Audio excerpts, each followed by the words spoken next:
Drones చేరుతున్నాయి అంటే పరిస్థితి ఏంటి? Iran have a very clear strategy అనేది ఇక్కడ మనకు అర్థమవుతుంది. And this war is going to reach its peak in few hours. It's going to reach its peak అనేది అర్థమవుతుంది. ఎందుకంటే నేను మళ్ళీ మీకు మెన్షన్ చేస్తున్నాను, కొన్ని వందల వేల మంది ఇరాన్ సైనికుల్ని అమెరికా మట్టుబెట్టింది. పదుల సంఖ్యలో వాళ్ళ కీలక నాయకుల్ని, వాళ్ళ సుప్రీం లీడర్ని సైతం మట్టుబెట్టింది. సుప్రీం లీడర్స్ వచ్చిన వాళ్ళ మీద వచ్చినట్లుగా అటాక్ చేస్తూ రావడాన్ని మనం చూస్తున్నాం. ఫస్ట్ ఖమేనీ మీద అటాక్ చేశారు, ఆ తర్వాత అరాఫీ మీద అటాక్ చేశారు. ఖమేనీ ప్లేస్లో వచ్చి కూర్చున్నాడు అక్కడ యుద్ధాన్ని నడిపించడానికి, అరాఫీ మీద అటాక్ చేశారు. ఆ తర్వాత ఖమేనీ కొడుకు వచ్చాడు, ఖమేనీ కొడుకు మీద కూడా అటాక్ చేయడాన్ని మనం చూసాం. ఇలాంటి పరిస్థితుల్లో వరుసగా అటాక్స్ చేసుకుంటూ పోతుంది. వాళ్ళ కీలక నాయకులందరినీ లేకుండా చేసింది, వాళ్ళ సైనిక అధికారులను లేకుండా చేసింది, వాళ్ళ ఇంటెలిజెన్స్ అధికారులను లేకుండా చేసింది, కీలక అధికారులని మొత్తం తలలు కట్ చేసుకుంటూ వెళ్తుంది. కానీ ఇప్పుడు ఇరాన్ వంతు వచ్చిందా? ఇంకా నష్టపోవడానికి ఇరాన్ దగ్గర ఏమీ లేనట్లుగా కనిపిస్తుంది. ఇన్ఫ్యాక్ట్ ఇంకా చాలా కీలకమైన నాయకులు కొంతమంది ఉండుండొచ్చు యుద్ధాన్ని నడిపించడానికి. బట్ ఇరాన్ ఆల్రెడీ చాలా నష్టపోయింది. వాళ్ళ కీలక నాయకులు పోయారు, వాళ్ళకి సంబంధించినటువంటి బేసెస్ అన్నీ దెబ్బతిన్నాయి, ఎయిర్ ఫోర్స్ బేసులు దెబ్బతిన్నాయి, ఆర్మీ బేసులు దెబ్బతిన్నాయి. వాళ్ళకి సంబంధించినటువంటి ఈవెన్ న్యూక్లియర్ స్టోర్స్ దగ్గరికి సైతం అమెరికా ఇజ్రాయెల్ బలగాలు చేరుకున్నాయి. What else they need to lose? What else they have to lose? ఇంకా పెద్దగా ఏమీ లేదు. ఎందుకంటే ఇలాగే కొనసాగితే ఆ కొద్దిపాటి వాళ్ళ క్షిపణులు అయిపోయాయి, వాళ్ళ డ్రోన్స్ అయిపోవడానికి సిద్ధంగా ఉన్నాయి. డ్రోన్స్ని మళ్ళీ ప్రొడ్యూస్ చేస్తున్నారంటూ కూడా తెలుస్తుంది. అండ్ రష్యా నుంచి పెద్ద ఎత్తున సపోర్ట్ అందుతుంది. బట్ క్షిపణులు చాలా పెద్ద ఎత్తున ఇప్పటికే ఉపయోగించేశారు వాళ్ళ మిజైల్స్ని. ఎందుకంటే టెల్ అవీవ్ మీదే సుమారుగా, టెల్ అవీవ్ ఆ చుట్టుపక్కల ప్రాంతాలు ఇజ్రాయెల్ మీద సుమారుగా 1000కి పైగా, an average around 1200 to 1300 missiles వాళ్ళు ఉపయోగించారు. And they have almost 3000 missiles. ఇప్పటికే గల్ఫ్ దేశాల్లో ఉన్నటువంటి ఆయిల్ స్టోర్స్ని దెబ్బ కొట్టడానికి కూడా చాలా వరకు మిజైల్స్ని ఉపయోగించారు. సో అతి త్వరలో ఇరాన్కి సంబంధించినటువంటి ఆయుధ సంపత్తి తగ్గిపోతున్న తరుణంలో ఇక అసాసినేషన్కి ఇరాన్ పూనుకుంటుందా అనేటువంటి ఆలోచనలు ఇక్కడ మనకు కనిపిస్తున్నాయి. We can see some symptoms ఇక్కడ మనకి అర్థమవుతున్నాయి ఇరాన్ స్ట్రాటజీ ఎలా ఉండబోతుంది అనేది. And of course US is not going to take it easy on this. ఖచ్చితంగా ఒకవేళ ఆ స్థాయికి ఇరాన్ వెళ్తే ఇక కార్గ్ ఐలాండ్ లేకుండా పోతుంది. If it happens Iran, there will be no more Iran. అదే కానీ అది ఎక్కడికి ట్రిగ్గర్ చేస్తుంది అనేది మాత్రం మనం ఊహించడం కూడా కష్టంగా ఉంది. We don't know to what extent it's going to trigger this war.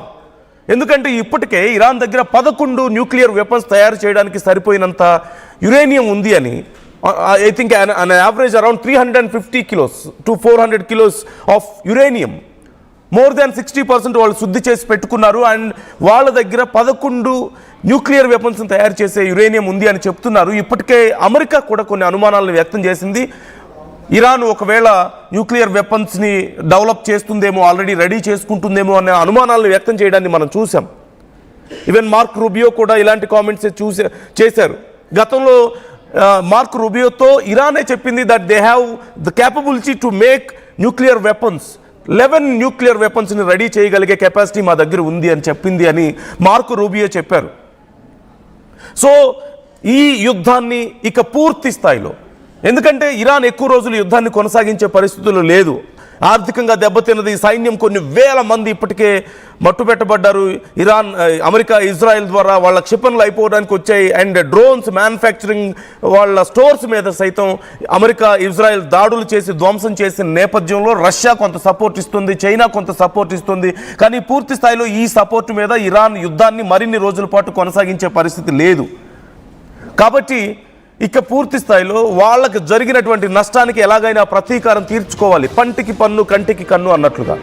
లేదంటే వాళ్ళ సామెత, వాళ్ళు చెప్పినటువంటి నినాదం రక్తానికి రక్తం అని చెప్పేసి ఎర్ర జెండా ఎగరేశారు కదా మసీదు మీద, దానికి తగ్గట్లుగా ఇప్పుడు ఇక పూర్తి స్థాయిలో ఒక ఎక్స్ట్రీమ్ లెవెల్ ఆఫ్ అటాక్స్కి ఇరాన్ సిద్ధమవుతుందా అనే సంకేతాలు వినపడుతున్నాయి. అమెరికా గడ్డ మీదకి ఎప్పుడైతే ఇరాన్కి సంబంధించిన డ్రోన్స్ వెళ్ళాయో మనం పెద్దగా ఆశ్చర్యపోవాల్సిన అవసరం లేదు, రేపో మాపో ఇరాన్ మిజైల్స్ వెళ్ళినా సరే. So what do you think? How do you see this situation? Do you think Trump is going to bear this? Do do you think Trump is going to slow down even though Iran వాళ్ళ డ్రోన్స్ని America గడ్డ మీదకి పంపించినా సరే, white house దగ్గరికి వాళ్ళు reach అవ్వగలిగినా సరే, లేదంటే వాళ్ళ ఫారిన్ మినిస్టర్, డిఫెన్స్ మినిస్టర్స్ ఇళ్ల మీద ఇరాన్కి సంబంధించిన డ్రోన్స్ తిరిగినా సరే, do you think America is going to spare? They are going to మరింత సమయం వాళ్ళు ఓపిక పడతారని మీరు అనుకుంటున్నారా? ఇప్పటికే యుద్ధాన్ని ముగించాల్సిన సమయం వచ్చింది అని యూరోపియన్ కంట్రీస్ని ఇన్వాల్వ్ చేసే ప్రయత్నం అమెరికా చేయడాన్ని మనం చూసాం.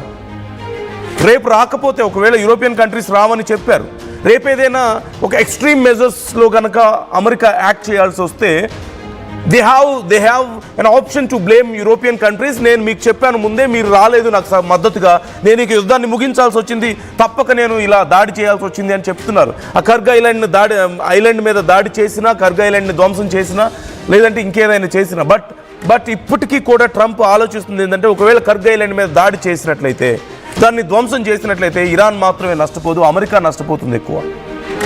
మొత్తం ప్రపంచమే నష్టపోయే అవకాశం ఉంటుంది, అమెరికాకి వ్యతిరేకత పెరిగే అవకాశం ఉంటుంది. కానీ we can't clearly decide Trump ఏం చేస్తాడు అనేది. We know he is very unpredictable. He can go to any extent and he is already saying maybe it's time to end the war అని. How is going to end the war? ఖచ్చితంగా he can't go back anymore. He can't back down anymore.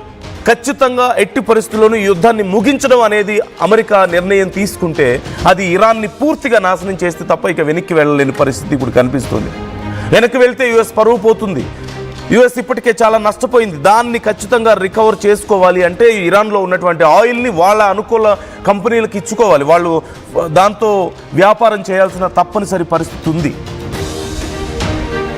So US is going to finish the war, but before that Iran ఈ యుద్ధాన్ని తమ side నుంచి finish చేయాలనుకుంటుందా?